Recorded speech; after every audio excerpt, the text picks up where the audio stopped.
Hi there, my name is Zakri Asif Pracha, and today I will show you how to control your home appliances using a mobile device only. Like this.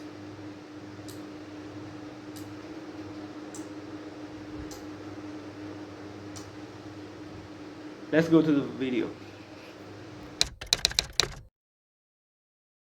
Alright, this is the basic structure of project. We will use NodeMCU ESP8266 as our communication receiver and an Android app will be created in MIT App Inventor as our sender. This app will send some messages to NodeMCU and it will control the relay board accordingly. So let's go to the messages. Alright, so the messaging process goes something like this. Whenever we turn on this application, it will send a message to the NodeMCU for data request. Whenever NodeMCU gets a message of data request, it will check all the states of the relays and send it to the device. When we turn on the button, it will send a request for toggle and it will turn on the relay or turn off the relay at the current, according to the current state of the relay and send back the new state to the device. This is how we will communicate. Alright, so there are three basic steps for our project. First is to develop the application for our project, second is to program the NodeMCU, and third is to make the connection between them. Alright, so let's get started with step 1. Alright, so we will make our application in Android MIT App Inventor. First step is go to the MIT App Inventor website, wait for it, then log in from your Google account, again wait for it, then start a new project. I have already created a project for relay control, so go to the relay control project. This is the refresh screen. These are the blocks you can program here.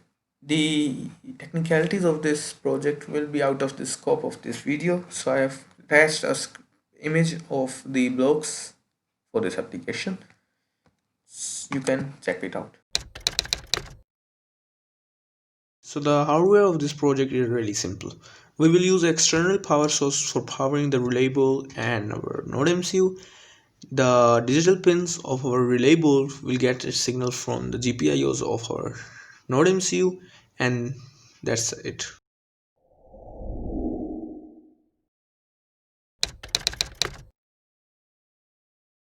For programming our NodeMCU, we will use Arduino IDE.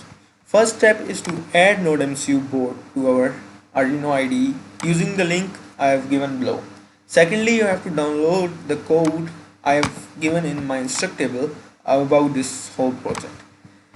To set up this program according to your needs, first of all, you have to change the password and ID of your Wi-Fi device. Secondly, you have to change the topics according to you, MQTT server, and that's it.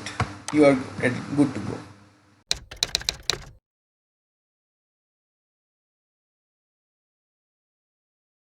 Congratulations, you have done your project and it will work fine. Secondly, to understand this project, you must understand MQTT protocol. MQTT protocol is a communication protocol for devices. For example, let's suppose you want to send your photo to your friends. So you will upload that photo on your Facebook page and your friend will see it on your page. Now, in this case, you are the publisher because you publish that photo on the Facebook server. Your Facebook server is the broker because it keeps the photo for you. And your friends are the subscribers because they subscribe to your photos. Your ID is topic because that is the address of your photo. Now, to replace humans with machines, in our case of NodeMCU is the subscriber because it receives its data from our mobile app. Our mobile app is the publisher because it's published the commands. Our Eclipse MQTT is our server, which is our broker, and we use topic. First of all, thank you so much for watching my whole video. Secondly, I hope you liked it. Now, if you liked it, like and subscribe because I will upload more videos on this topic on IoT. All of the files are attached in my instructable page. You can check it out. And finally, if you want me to make something for you, some app, you can comment down and you can also check out my Fiverr account. Thank you so much.